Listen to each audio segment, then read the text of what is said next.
विदेश यात्रा पूरी कर बागेश्वर धाम के पीठाधीश्वर धीरेन्द्र कृष्ण शास्त्री छतरपुर वापस लौट आए हैं। धीरेन्द्र शास्त्री ने कहा कि बिना नाम लिए समाजवादी पार्टी प्रमुख अखिलेश यादव की टिप्पणी पर भी पलटवार किया और कहा कि हम तो सनातन के लिए जिएंगे और सनातन के लिए ही मरेंगे, हिंदुओं के लिए जिएंगे और हिंदुओं के लिए मरेंगे। बता दें कि उत्तर प्रदेश के पूर्व मुख्यमंत्री अखिलेश यादव ने कहा था कि कई कथावाचक 50 लाख रुपए तक लेते हैं।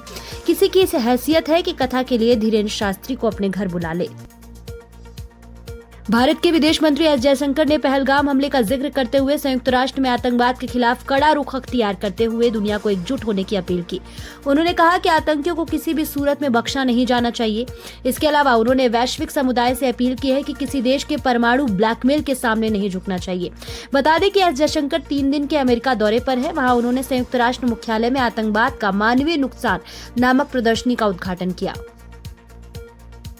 प्रयागराज के करछना के इसौटा गांव में 29 जून को हुए बवाल के मामले में पुलिस प्रशासन एक्शन में है। हिंसा में लिप्त 75 आरोपियों को अब तक गिरफ्तार किया जा चुका है। वहीं कुल 54 नामजद और 550 अज्ञात लोगों के खिलाफ केस दर्ज कर लिया गया है। इसके अलावा हंगामा करने वाले 50 लोगों की पहचान कर उन्हें भी आरोपी बनाया गया है, जिसमें भीम आर्मी और आजाद समाज पार्टी से जुड़े पदाधिकारी भी शामिल है।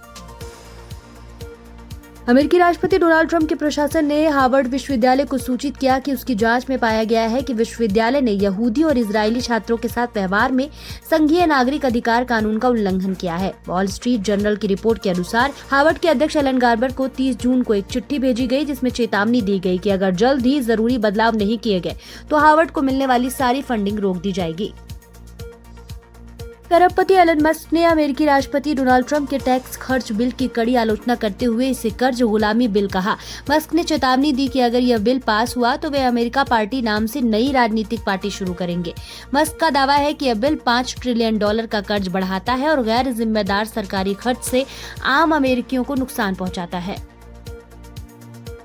अमेरिकी राष्ट्रपति डोनाल्ड ट्रंप ने एलन मस्क पर इतिहास में सबसे ज्यादा सरकारी सब्सिडी लेने का आरोप लगाया। ट्रंप ने कहा कि अगर ये सब्सिडी ना मिलती तो मस्क को शायद अपनी कंपनियां बंद कर दक्षिण अफ्रीका लौटना पड़ता। ट्रंप ने यह भी कहा कि डीओजी को मस्क के कॉन्ट्रैक्ट्स की जांच करनी चाहिए। यह बयान मस्क द्वारा ट्रंप के टैक्स बिल की आलोचना और नई पार्टी बनाने की धमकी के बाद आया है। तेलंगाना की केमिकल फैक्ट्री में हुए धमाके के बाद मृतकों का आंकड़ा बढ़कर 34 हो गया है। संगारेड्डी के पसामेलाराम फेज 1 में स्थित सयाची फार्मा प्लांट में बीते दिन भयानक धमाका हुआ था, जिसके बाद फैक्ट्री में भीषण आग लग गई। इस पर तेलंगाना के मुख्यमंत्री रेवंत रेड्डी ने भी हादसे वाली जगह का दौरा किया। आज स्वास्थ्य मंत्री सी दामोदर राजा नरसिम्हा ने इसकी जानकारी दी। हिमाचल प्रदेश के मंडी जिले में 30 जून और 1 जुलाई को बादल फटने की घटनाओं ने भारी तबाही मचाई। करसोग, सराज और धर्मपुर उपमंडलों में आसमानी कहर से जनजीवन अस्त व्यस्त हो गया है। करसोग में जहां 3 की मौत हुई, वहीं कई घर, गौशालाएं और वाहन मलबे में दबकर तबाह हो गए। इतना ही नहीं, 30 से अधिक लोग लापता हैं। भारत और ब्राजील के बीच रक्षा सहयोग को लेकर एक नया अध्याय शुरू होने जा रहा है। ब्राजील ने भारत के बने आकाश एयर डिफेंस सिस्टम को खरीदने में काफी दिलचस्पी दिखाई है। यह वही मध्यम दूरी का सतह से हवा में मार करने वाला मिसाइल सिस्टम है जिसे डीआरडीओ ने तैयार किया है और जो 45 किलोमीटर दूर तक हवाई खतरों को ढेर करने में सक्षम है।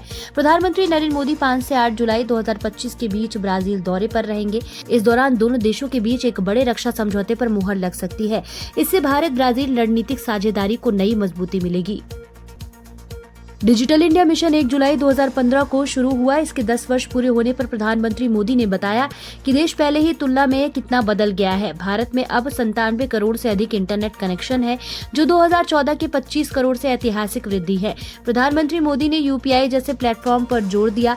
यह अब सालाना 100 अरब से अधिक लेन देन संभालता है।